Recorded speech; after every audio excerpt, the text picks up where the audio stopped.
Ata 205.000 mulleres participaron no programa de cribado de cancro de mama en 2024. O ano pasado, este programa bateu marcas de participación con máis dun 83%, é unha cifra histórica. Se ampliamos o foco e repasamos os datos das últimas 3 décadas, case 13.000 mulleres foron diagnosticadas, 2 de cada 3 casos foron detectados nunha fase inicial e, polo tanto, con maior taxa de supervivencia. Ben, Galicia lidera agora unha investigación que fará evolucionar os cribados de cancro de mama. Do que se trata é de aplicar estrategias de detección personalizadas segundo o nivel de risco de cada muller. A investigación está capitaneada por científicos do IDIS que asumen a dirección do estudo para 14 comunidades autónomas.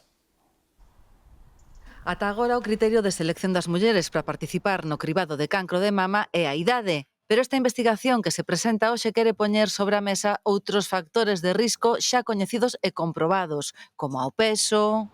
Tenemos la altura, que es un factor de riesgo establecido también, que aumenta el cáncer de mama, a mayor altura, mayor estatura, mayor riesgo.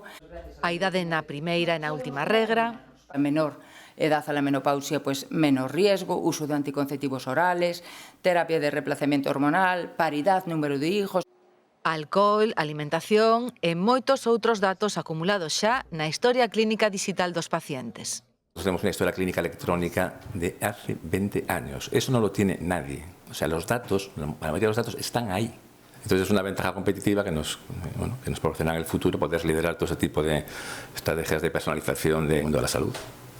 Sumarase un estudo xenético e tamén a lectura da imaxe das mamografías apoiada con inteligencia artificial. Moitos datos que se introducen nun modelo matemático complexo que avaliará de forma personalizada en cada muller o risco de padecer un cancro de mama. La salud pública en Galicia ha iniciado una senda que yo creo que ya no, que es irreversible, que además creemos que los cribados tienen que evolucionar, buscar resultados en salud y desde luego estratificar el riesgo. Porque entenden non teñen que facer os mesmos controis unha muller que ten un 5% de risco de desenvolver cancro que a que ten un 95%. O estudo, liderado polo IDIS e apoiado por prestixiosas institucións investigadoras internacionais, farase con 10.000 mulleres de 14 comunidades autónomas. 4.000 serán galegas.